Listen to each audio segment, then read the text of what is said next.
의도와 소망의 법칙. 모든 의도와 소망 속에는 그것을 이루는 메커니즘이 들어있습니다. 순수 잠재력의 장 안에 있는 의도와 소망에는 무한한 조직력이 있습니다. 순수 잠재력이라는 비옥한 땅에 의도를 심으면 이 무한한 잠재력이 우리를 위해 작용하게 됩니다. 성공을 부르는 다섯 번째 영적 법칙은 의도와 소망의 법칙입니다. 이 법칙은 에너지와 정보가 자연 속 어디에나 존재한다는 사실에 기초하고 있습니다. 사실, 양자장의 수준에서는 에너지와 정보 외에는 아무것도 없습니다. 양자장이란 순수 의식 또는 순수 잠재력의 장에 대한 또 하나의 이름입니다. 그리고 이 양자장은 의도와 소망에 의해 영향받습니다. 이 과정을 자세히 살펴보겠습니다. 무지개, 나무, 풀잎. 인체는 본질적인 원소로 계속 쪼개보면 결국은 에너지와 정보입니다. 온 우주는 본질적으로 에너지와 정보의 움직임입니다. 우리 자신과 나무 사이의 유일한 차이는 각각의 몸에 담긴 정보와 에너지의 내용일 뿐입니다. 물질적인 수준에서는 우리의 몸과 나무가 동일한 재활용 원소로 이루어져 있는데 대부분은 탄소, 수소, 산소, 질소로 이루어져 있으며 극소량의 다른 원소들도 포함됩니다. 몇 달러만 주면 하드웨어 가게에서 이런 원소들을 구입할 수 있습니다. 따라서 우리 자신과 나무의 차이는 탄소나 수소, 산소가 아닙니다. 사실 우리의 몸과 나무는 끊임없이 탄소와 산소를 서로 교환하고 있습니다. 둘 사이의 진정한 차이는 에너지와 정보에 있습니다. 자연계에서 우리는 특권을 받은 종입니다. 우리는 신체를 낳는 근원인 국지적인 장의 에너지와 정보의 내용을 알아차릴 수 있는 신경계를 가지고 있습니다. 우리는 자신의 생각이나 느낌, 감정, 소망, 기억, 본능, 충동, 믿음들로 서 이 장을 주관적으로 경험합니다. 이 동일한 장은 신체로 서 객관적으로 경험되며 신체를 통해 세계로서 경험됩니다. 하지만 그것은 모두 동일한 것입니다. 고대의 현자들이 나는 그것이다. 당신은 그것이다. 이 모든 것은 그것이다. 그리고 그것은 있는 모든 것이다. 라고 역설한 것은 이때문입니다. 우리의 몸은 우주의 몸과 분리되어 있지 않습니다. 양자 억학적인 수준에서는 분명하게 나눌 수 있는 경계가 없기 때문입니다. 우리는 더 큰 양자 장 안에서는 꿈틀거리는 작은 움직임, 하나의 물결, 하나의 오르내림, 하나의 복잡계, 하나의 소용돌이, 국지적인 소란과 같습니다. 더 큰 양자장, 즉 우주는 우리의 확장된 몸입니다. 인간의 신경계는 그 자체의 양자장의 정보와 에너지를 인식할 수 있습니다. 그뿐 아니라 인간의식은 이 경이로운 신경계로 인해 무한히 유연하므로 우리는 신체에서 일어나는 정보의 내용을 의식적으로 바꿀 수도 있습니다. 우리는 자신의 양자 역학적인 몸의 에너지와 정보의 내용을 의식적으로 바꿀 수 있으며 그래서 자신의 확장된 몸, 자신의 환경과 우주의 에너지와 정보의 내용에 영향을 미쳐 사물이나 상황이 그 안에 발현되게 할 수도 있습니다. 이 의식적인 변화는 의식 안에 내재된 두 가지 성질, 즉 관심과 의도에 의해 일어납니다. 관심은 에너지를 부여하고 의도는 변형시킵니다. 우리가 관심을 주는 것은 무엇이든지 우리의 삶에서 더욱 강해집니다.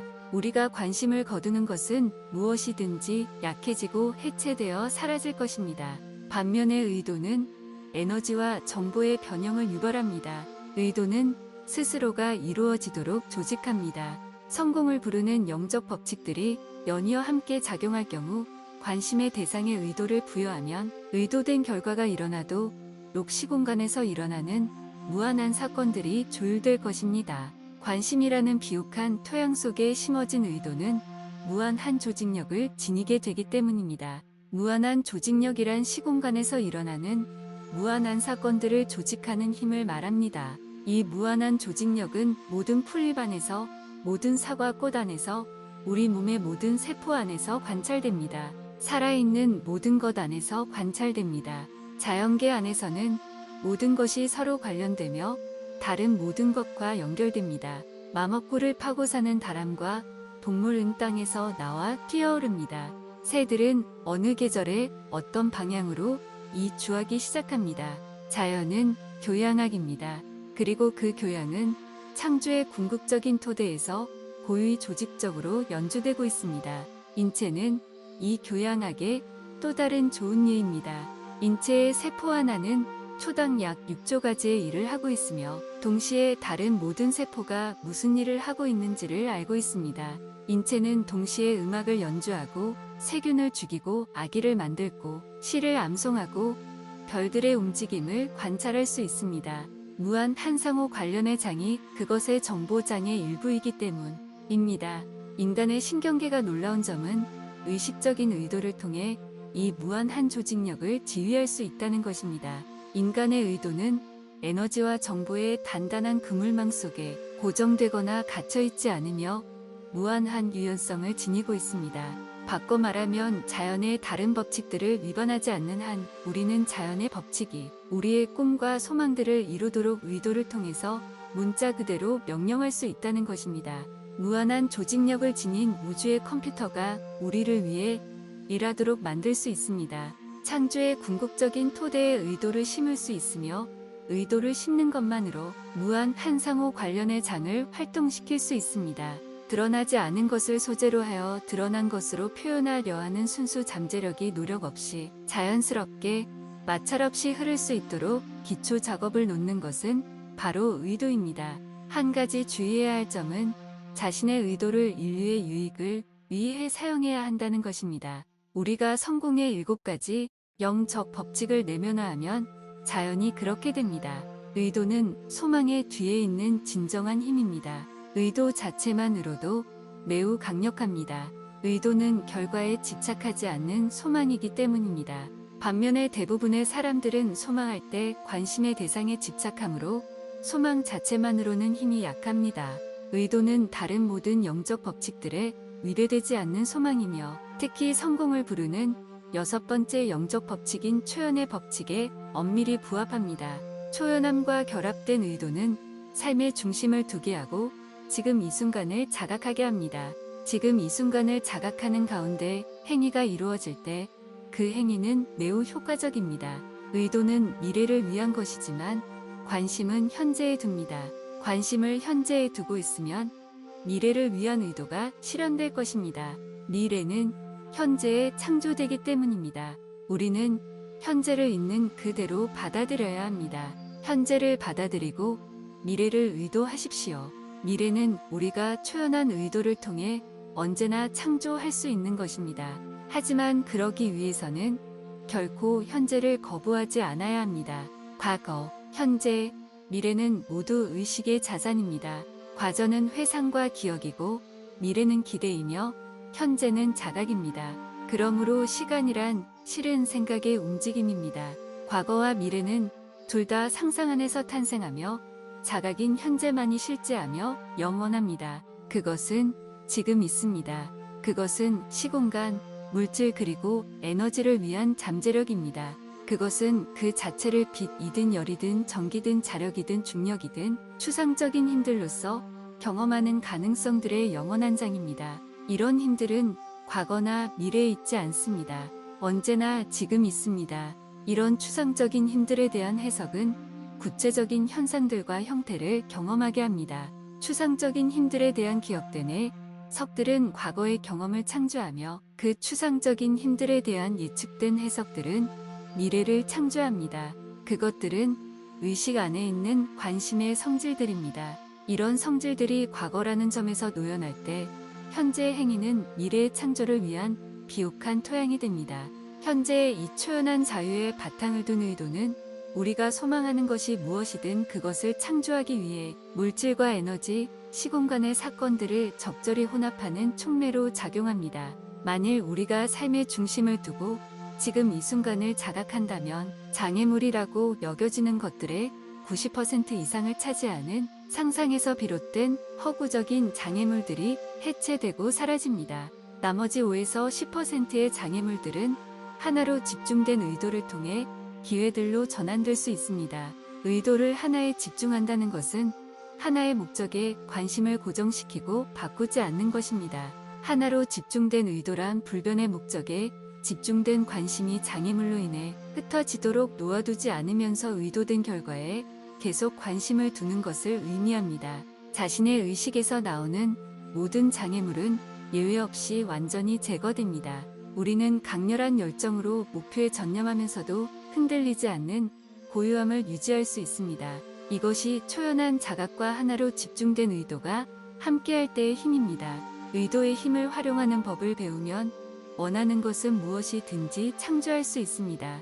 우리는 노력하고 애써서도 결과들을 얻을 수 있지만 그럴 때는 스트레스, 심장병, 면역체계의 기능 저하 등 적지 않은 대가를 치러야 합니다. 그보다는 의도와 소망의 법칙 안에서 다음의 5단계를 실천하는 편이 훨씬 낫습니다. 소망들을 이루기 위해 이 5단계를 따르면 의도의 힘이 발달됩니다. 1. 생각 사이에 틈새로 들어가십시오. 이것은 생각들 사이에 그 고요한 공간 속에 집중하며 고요 속으로 들어가는 것을 의미합니다. 당신의 본질적인 상태인 참 존재의 수준으로 들어갑니다. 2. 그 참 존재의 상태에 자리 잡고서 의도들과 소망들을 풀어놓으십시오.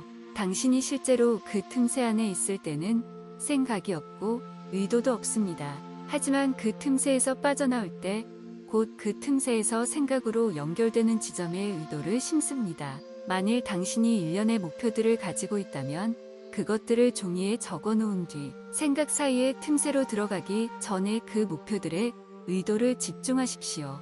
예를 들어 직업이나 사업상의 성공을 원한다면 그 의도를 가지고 틈새 안으로 들어갑니다. 그러면 그 의도는 당신의 자각 안에서 희미한 깜박거림으로 이미 거기에 있을 것입니다. 그 틈새 안에서 의도들과 소망들을 풀어놓는다는 것은 그것들을 순수 잠재력에 비옥한 토양에 심고서 알맞은 때에 꼭 피어나기를 기대한다는 뜻입니다. 소망의 씨앗들이 자라는지를 보기 위해 씨앗들을 파보거나 그 씨앗들이 특정한 방식으로만 자라야 한다고 고집스럽게 집착하지 마십시오. 그냥 그것들을 풀어놓으십시오. 3. 자기 참조의 상태에 머무르십시오. 이는 당신의 진정 한참나 당신의 영 혹은 순수 잠재력의 장애 연결을 계속 자각하는 것을 의미합니다. 이는 또한 세상의 눈을 통해 자기 자신을 바라보지 않는다는 뜻이며 사람들의 견해나 비판에 영향받지 않는다는 뜻입니다. 자기 참조의 상태를 유지하는 데 도움이 되는 한 가지 방법은 자신의 소망을 혼자 간직하는 것입니다.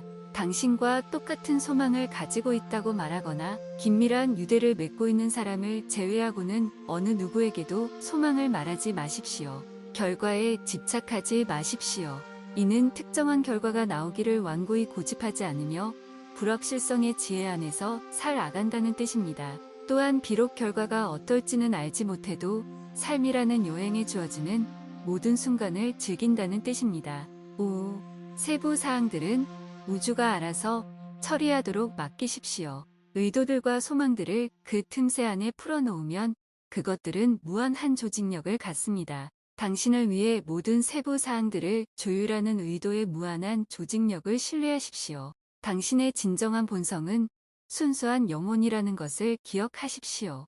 어디를 가든지 참나의 의식을 지니고 다니며 소망들을 부드럽게 풀어놓으십시오. 그러면 우주가 당신을 위해 나머지 모든 일을 할 것입니다.